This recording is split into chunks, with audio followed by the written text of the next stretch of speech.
What's going on, guys? We're doing a, forget what year this is, but a Toyota Highlander with the V6 engine. We're gonna go ahead and change out the AC compressor, the AC condenser, and the thermal expansion valve. Now, all three of these components will be considered an AC kit. Only thing on the whole system that's not being changed out would be the AC lines, high and low side, and the Schrader valves. Besides that, everything on the AC will be technically replaced. Now, to do this, you do have to take off some trim panels up top. It is recommended to take out the radiator fan at minimum. It does in the service manual say take out the radiator too, but we'll see if we can go around that step. You will have to take off your passenger side, or your passenger side front tire. So you jack the vehicle up, put it on stands, chock the wheels. And then back there is your expansion valve way in the back. Now, I feel like there's enough room, hand room, as you can see, somewhat to go right there. But if I have to take off this upper intake, that's what I'll do. Take this out the way real quick just to see if I got a little bit of clearance. Yeah, if I have to take this off, no big deal, because majority of the mounting bolts here, and I'm pretty sure it's never been taken out, so there's probably a couple of mounting bolts back there. So I'm gonna try my best to just sneak this way like that. You see that? It's coming around the side, and it's work your magic right here. Should be fairly simple. But yeah, let's get started. You don't have to, but if you're a novice at this, go ahead and disconnect the negative battery post, because you don't want to short anything out, obviously.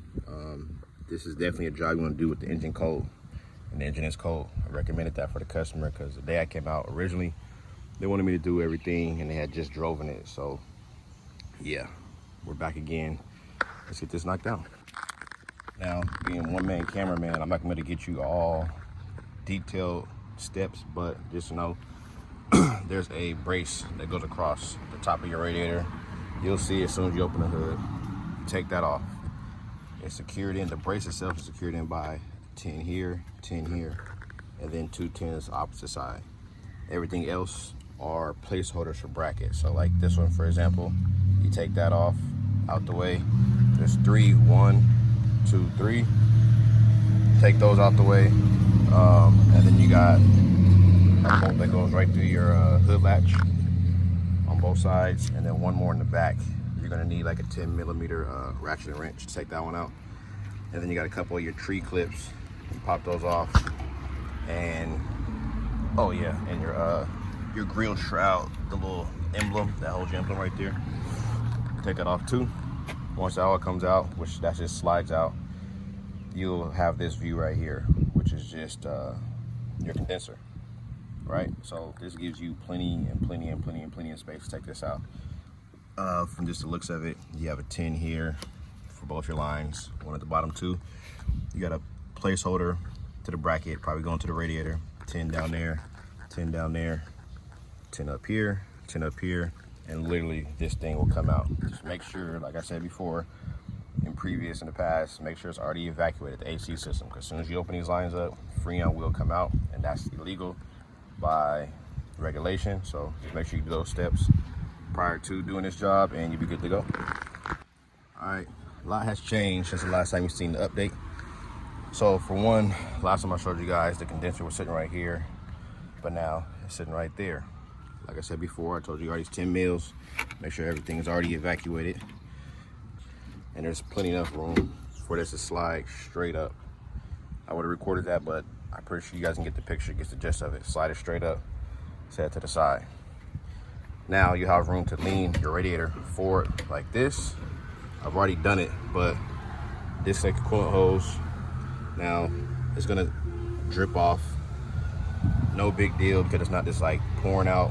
But if you want to be extra cautious, I guess you can drain some of your fluid, but then you have to take off your bottom splash shield down there at the bottom underneath the car. And this job, you necessarily don't have to do that. That's just extra stuff. So I'm just gonna let it do what it's do right there. Should be fine. I'll rinse it down with some water afterwards. Another thing too, now from turning around, you see the radiator fans out too. Now to take that out, it's a series of show you guys. So this would be the back view of it. With the 10 mil right here, 10 mil, 10 mil, coolant hose connection right here, a harness that snakes from these little clips that I'm pointing at, and then plugs in here. You unclip these little tree connectors and unplug it there and leave that harness into the car, and then the whole fan assembly can come out. It's not mounted into the car at the bottom anywhere. It just has little forks at the bottom where it helps line up when you put it back in. But besides that, you just lean the radiator forward enough and you shimmy it up out the top. Now, as you can see, hopefully we have a lot of room. We have a lot of room. Put my light down here for you guys. Clear view of the AC compressor, and to get it out, very, very, very, very simple. This is the point now where you jack the car up, take out that passenger tire, and take out that splash shield so you can take the belt off. I'm show you guys a little trick I do to keep the belt secure. And yeah, let's go from there. All right, tire off, car's jacked up. Dang, it's got a big gouge in it. Anyways, tires up, car's jacked up, stands safe under the car. There's a little splash shield that sits right here, so you won't see this at first. 210s, seems like the trend on this vehicle. 210s, pull it down out the way. It looks like that. Now, let me show you guys my little trick. Oh, when I take this belt off, not all cars are like this, but when it's like this, I do it. So I took a 14 millimeter and you turn this counterclockwise. When I say this, I'm talking about this bolt. Put your 13 on there, turn it counterclockwise, and as you rotate it, you see I got my Allen key going through this hole. There's a small groove, yeah, right there. You put that through there to keep the tensioner locked in that position, and you can literally take this belt off and back on without having to worry about holding it down, the tensioner down, and trying to slink the belt on. This is just enough slack to get the belt off. Usually any pulley. In this case, I'm just gonna take up the AC one, which is the one right here. I'm gonna pop that off there and do everything else from the top. So let's do that now. And just like that, friends, we are out.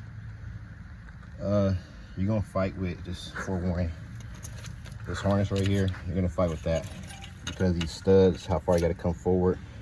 So go ahead and disconnect your battery. Like I said before, I didn't do it in the beginning, but disconnect your negative, because you have to have enough slack to slide this cable, push it all the way, max you can to the left.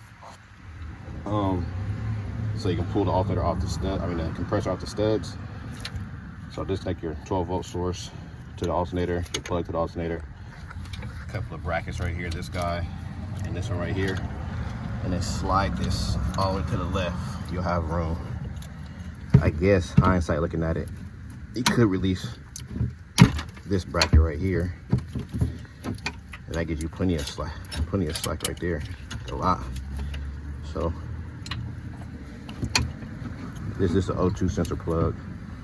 So you got that option too. You can take this bracket off, pull this over to the side, but do what you will. We're gonna go ahead and take this all the way out. I'm gonna bench test this right now just to see if the clutch even engages, because that's what I suspected the fault was. The clutch wasn't engaging. So the same way I tested this one earlier, I don't know if you've seen it, I'm gonna do both to show you comparison too, and show you guys why we diagnosed it as a bad compressor. This is just a quick test to show you guys how to bench test these compressors, see if the clutch mechanism is working like it's supposed to.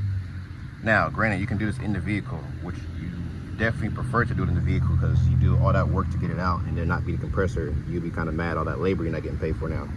Either way, you want a body ground, which my black lead is technically to the body of the compressor, which is going to act as a ground. This is a 3-pin plug for this compressor, but the wire diagram shows where I got my green lead at the bottom of the triangle, or the top of the triangle, however you want to see it. That is the power source. So with my power probe right here, it's connected to the battery, of course, 12 volts. Now when I hit this trigger, it's going to send 12 volts. That completes the circuit, that ground over there, and this clutch should pull in. Now if it does not do that, it'll show 12 volts on the thing, but nothing will go to the power source. So click it one time. So that showed me it's getting power, but nothing's happening. I'm gonna do the same exact thing on that new compressor. Give me a second. Ground, same pin, same thing, hit it.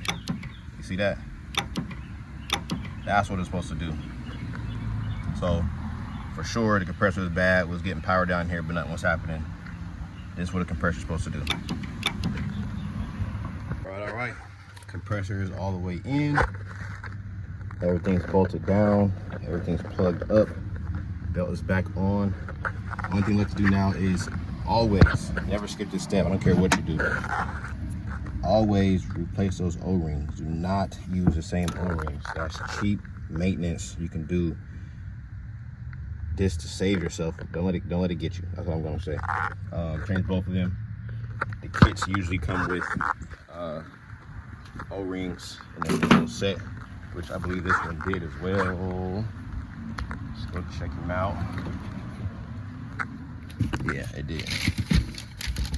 Usually comes with oil, compressor oil, and also a set of O-rings. Being a mold mechanic, customers buy their parts. It makes it easier for me because when they get the kits, I recommend, because it comes with these. Now I have like 20 of these bags right now, and obviously this is overkill. There's only 8 O-rings total I got to replace when I'm said and done doing this job. But, well, 10 actually. But this is more than 10, obviously. So the rest of these, he's going to the stockpile. So I always got these on deck. Always get you a set of good O-rings. Don't cheap out. Also, what else? This compressor comes with 6.4 ounces. You look up your spec to see how much oil is supposed to be in your compressor, and you do with that information what you will, but make sure you add enough oil according to the spec. I'm not gonna tell you that. I don't wanna be liable for you doing something to your compressor, but either way, let's change these O-rings out, get everything buttoned up, put this fan back in so we can go on to the rest of the job, which would be really just that guy back there, which is gonna be really easy, hopefully. Let's get it. All right, AC condenser is in. Both the high and low side are connected to the condenser. Comes with a brand new descent bag inside of this tube. Only thing left to do is put the front grill on as it slides in. We'll wait to the last point for that. Like I said, compressor's in. Only thing left to do now is that back there. Looks like a 10 right in the middle. I'm gonna wipe that down, brake clean it just a little bit before I pull it out, and then yeah, hopefully go from there and recharge this AC, evacuate or pull the vacuum on it and then recharge it. We'll see what happens. All right, we got the expansion block installed. That's probably the toughest thing out of the whole thing because of the amount of room you got. But this is the old one right here. All right. Yeah, old one.